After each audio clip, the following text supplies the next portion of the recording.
Hi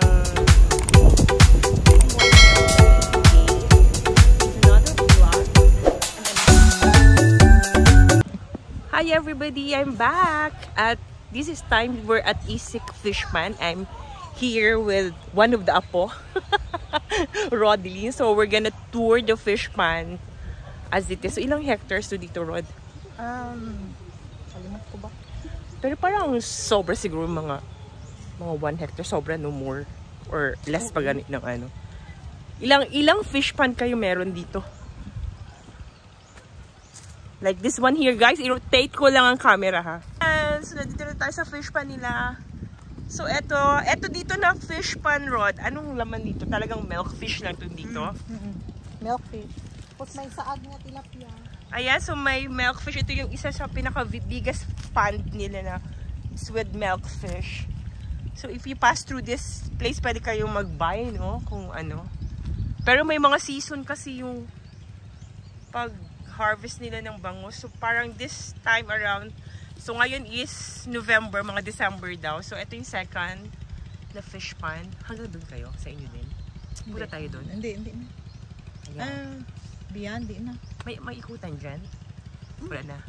So, ikot tayo. Hanggang saan? Dalawa lang to? Sige. Dali ka. Ito pa isa. Ayan, guys. Grabe, Rod, no?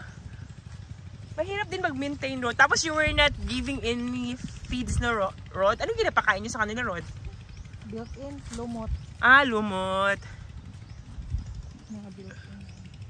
Ano yun nabibili ang lumot? Hindi, ano lang yan. Para mag-grow lang dyan, no? Pag fish pa na, amang din na ito. Sayang lang kasi hindi natin nakunan yung nagkuha sila kahapon. So, I was not able to get a video. So, we're just touring na lang muna the farm. Fish pan. Alam mo, mas maganda din mag-plant pa kayo ng mga craft in between dito sa mga daanan nila, oh. No? Mga, fruit bearing na mga, Rod? Fruits.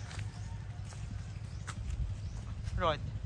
Mga fruit bearing na trees, magtanim din kayo dito sa mga side. Pwede.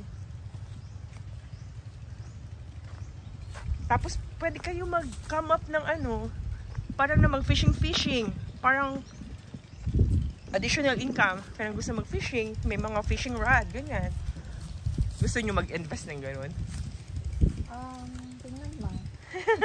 Hoy, kasi diba, fronting you kasi you have resort. Tapos yung the guest, pwede kayong parang mag-collaborate good sa sa may-ari. Diba? Alright, eto, I can. Okay, so meron pa dito, guys, isang part. Ayan. Grabe, Rod. Ang laki ng ilang lot yung isang fish pan nyo? Ilang square meters yan? Siguro mga 1,000. Pas 600. Sa amin, sa bahay ko ginasukat ko, 600, malaki masyado eh. Siguro mga 700 square meters ang isang pond nyo. Pati yung katabi niyan, Rod, pwede? Ha? Alright. O, tama, mga coconut tree. You can plant pa pala, Rod. Oh, here. Ay! So, medyo obstacle course ang dinadaanan ko. Si Rodeline, sanay na. Ano to, Rod? Bakit parang soily na parang matigas? Galing ang dyan siya. Ay, yung lutak. Oo. Para medyo naglalong correct. ang pan. Ay! Wow! Grabe. Parang butas. Yung parang butas. Ganit man. Grabe. Ay, bakit parang hindi na-dig pa? Ano yung sa gitna, Rod? Parang may lupa? Oo, lapot. Wala pa siya na Ah, okay. Ano yun? Nag-hire kayo na mag-maintain dito? Hindi naman. Dati, nagpaano ni Sir Dari Ogi pa. Grabe, ang laki talaga Di pa laluma na mo ni. Ang laki ng lot talaga nila, guys. So, every now and then, nagdi-dig up kayo para medyo maglalim yung fish pan. Every year, siguro once every 3 years, ganyan siguro. Hindi po, 5 years. Okay na. Oo nga, ito, parang hindi na siya nag-dig up masyado. Grabe, no? So, yung pala, may mga pag nagkakaroon pala ng fish pond, tapos pag malapit ka pala sa dagat, what happened is, sometimes, pag nag-overflow yung malakas yung high tide, so some of the fish from the sea, sasama, parang pupunta pala dito sa fish pond nila. Kaya, nagkakaroon sila ng variety of, sea animals. Like, they have crabs, they have tilapia, milkfish.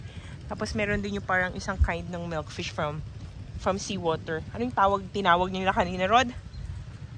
Yung tawag na milkfish kanina? Yung kinain natin. Nakalimut food ko siya. Food ko familiar. Careful. Yep. Ayan. So, ayan, no? May small canal, so leading to the different fish ponds. So, dyan siguro dumadaan yung ibang fish. Muna canal siya pag medyo high tide, sulod lang ang tubig. Yan.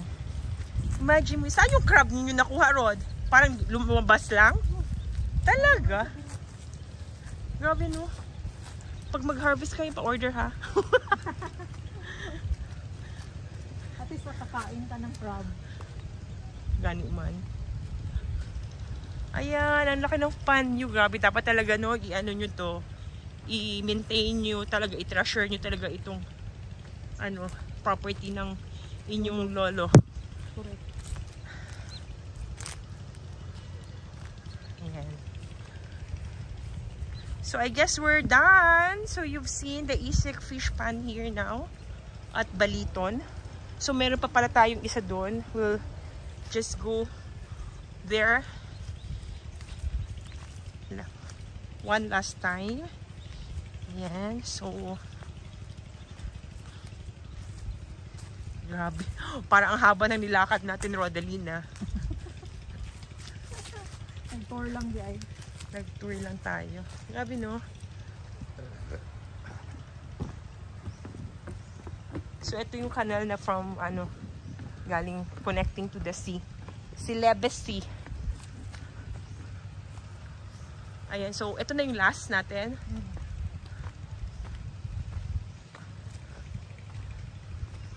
Dito, milkfish din. So, actually, parang 90% no, Rod, no? Oo. Gahapon diri sila nagtuba. Ayan. So, hindi siya ganun. Ano siya, Rod? Tahimik lang ang water. Pero, paano mo malaman kung marami ng or gutom sila? So, mag-move yung water na yan? Pag siya, magsulod gud ang diri man na mag-agi pag magsulod ang tubig. Dira na sila magsugat na sila dira siya sa trampo ni trampa. Magpakain daw tayo para makita natin. Hindi. Ay, wala ka nga pala kang ginapakain na. Oo, kanang kung magsulod ang tubig ba from kanang high tide. Magsugat man na sila siya, ganahan man na sila murag. Bugnawan siguro. Dira na sila magananaw. Pinana dito banda siya. Labayan og pukot na nimo dira sa tunga. Nayon pisik-pisik. Okay na? Dagko duguan. Parang dito sa daplin magkanang gagmay kay nga isda, murag tilapia siguro. Nadoy tilapia. Tilapia to dito. Halo-halo na sa isang Daplin, fish. Siya kay dira maglakaw ang alimango. Daplin. Paano kung nyari mainit Rod, magbaba din yung tubig nito, Rod? Oo. Lutay. Kung super good na ka ng Lutay tayo. Nakatry ni dati nag-dry Amoy 5 ka fish pan, no? Lagi na to. 5 na fish pan. Alright. And so that's it. Alright. So salamat, Rod, sa pag-tour sa inyong fish pond. And until next time. Yay! Bye!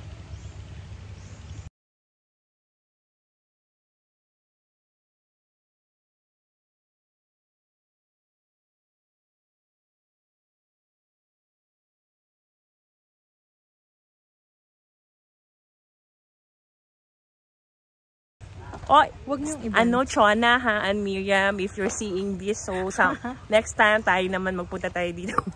Talagang sinabi na nag-invite na sa vlog. Yes. Si Miriam ug si Chona siya nakaadto na diri. Ay, ganon. Yes. So, nakaadto na sila diri. Nakapunta na pala. Second time around. Kailangan ma-activity tayo, gagawa tayo ng activity natin. Ayan. So, uwi na tayo kasi may mga activity pang aming Wonder Vlog.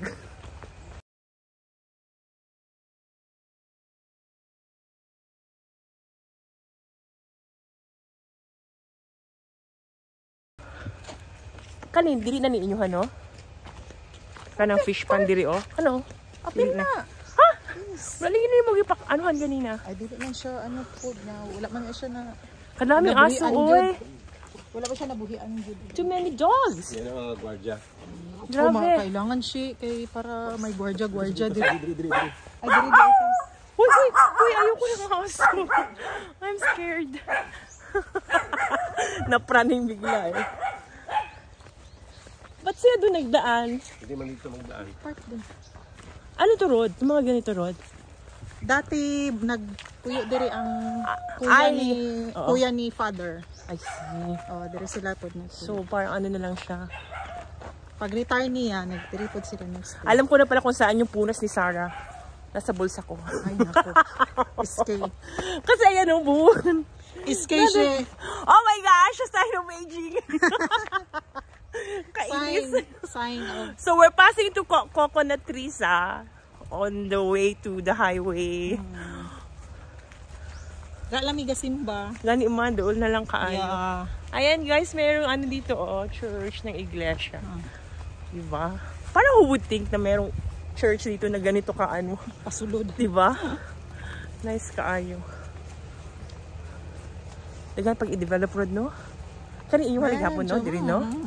Asa inyong mo na ni inyong ano? O hanggang dumpa? Paano malaman? Hanggang saan? May muhon na siya. Yan ang corner. Oh, may muhon na. May saging. Nga ba yung ano diri bandaroy? Muhon? Dito sa may coastal. Magtanim ko pa pala ng mga fruit bearing dito, Roy. Ng mga trees. Meron mo sila. Ito, niyog lang talaga ang para ngayon camp. Oo. Mas okay ang niniyog siya. So, kailan kayo nag-harvest ng nyog nyo? Every 3 months. So, ito sa inyo din? Yan? Hindi na. Kasi may bakod na. Oo. Ito ang boundary. So, ito. Ito, tingnan mo. Okay. May muhon siya. Hindi na siya mairog ng muhon na. Na-paralyze ka. Illegal yan. Pag ano mo yan. Itap. Kanyo, abi ni Benny gahapon, pwede mag-park dito sa sulod, Sorry, no. Dira daw siya nasulod po, nagbitbit yung dalawa. Nakasulod yun siya road, actually road. As in? As in, lingaw kayo siya.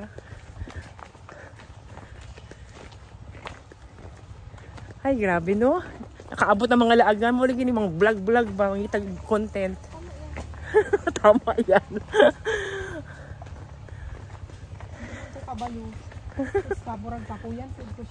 Ha? Kapoy mag-vlog rod. Actually, rod. Kanang ano lagi kayo ako ang mind. Creative lagi kayo akong mind. Parang marami kasi akong energy. Kailangan kong i-channel out. Maki-ano lang po. Ox lang masyado, uy. Picture tayo. Welcome to Barangay. Sige, si Roy ang papicturein natin sa atin.